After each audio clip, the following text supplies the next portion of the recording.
Assalamualaikum, halo teman-teman semua. Kali ini aku mau jelasin materi sejarah kelas 10 semester 1, yaitu konsep dasar sejarah.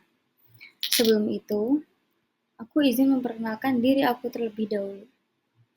Aku akrab disapa Arsya, aku dari kelas 10-11 absen 4 dari Sekolah Smamda Surabaya. Pertama, aku mau jelasin tentang pengertian sejarah. Sejarah itu apa sih? Menurut istilah, sejarah adalah ilmu pengetahuan yang mempelajari berbagai peristiwa yang terjadi dalam kehidupan manusia pada masa lalu. Adapun menurut bahasa, yang pertama menurut bahasa Arab, syajarotun, artinya itu pohon ya teman-teman. Maksudnya, sejarah adalah ibarat sebuah pohon yang terus berkembang dari akar sampai ranting. Dilanjut dari bahasa Inggris, history yang artinya riwayat. Adapun bahasa Yunani, historia yang artinya ilmu atau orang pandai. Bahasa Jerman yang maksudnya sesuatu yang telah terjadi, dan bahasa Belanda yang artinya sesuatu yang lampau. Adapun pengertian sejarah menurut Father of History, yaitu Bapak Herodotus. Beliau menjelaskan bahwa sejarah itu bergerak seperti lingkaran yang berputar. Maksudnya adalah, sejarah bergerak seperti garis lingkaran yang tinggi dan rendahnya diakibatkan oleh keadaan manusia itu sendiri. Selanjutnya, aku menjelaskan tentang unsur sejarah. Ada 3 unsur penting dalam sejarah. Yang paling penting, yaitu yang pertama adalah manusia. Di sini dijelaskan bahwa manusia itu pelaku dan peneliti dalam sejarah. Maksudnya, manusia adalah aktor utama sekaligus yang meneliti peristiwa sejarah. Yang kedua yaitu ruang. Maksudnya adalah tempat, lokasi, atau TKP terjadinya peristiwa sejarah. Dan yang ketiga yaitu ada waktu. Di sini dijelaskan bahwa waktu itu maksudnya kapan terjadinya peristiwa sejarah. Selanjutnya, aku mau jelasin tentang konsep sejarah. Di sini ada 3 konsep sejarah.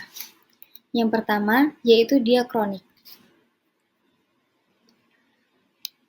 Diakronik itu di sini dijelaskan bahwa diakronik itu terbatas dalam ruang, melebar dalam waktu. Maksudnya, diakronik itu kayak lebih mengutamakan dimensi waktu dengan sedikit memperhatikan keluasan ruang.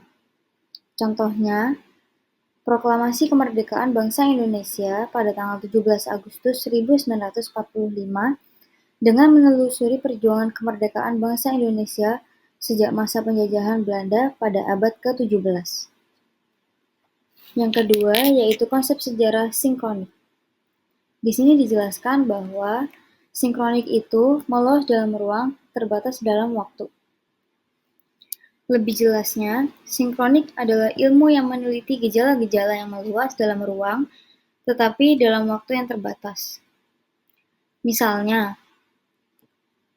beberapa contoh penulisan sejarah dengan topik-topik dari ilmu sosial yang disusun dengan cara sinkronik.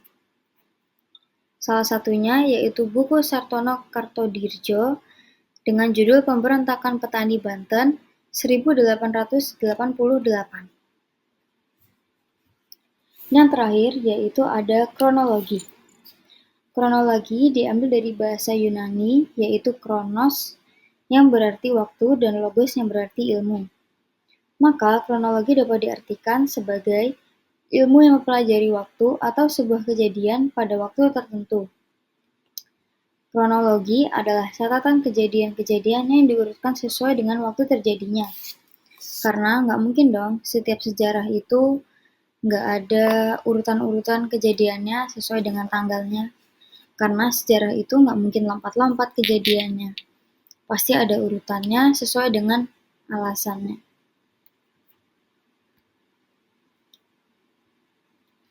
Sampailah kita pada akhir materi, pada akhir bab, dan pada akhir pertemuan kita kali ini. Aku mau ngucapin terima kasih buat yang udah mendengarkan. dan yang udah nyimak baik-baik tentang materi yang udah aku jelasin. Maaf kalau ada kata-kata yang kurang enak atau yang salah. Sekian dari saya. Wassalamualaikum warahmatullahi wabarakatuh.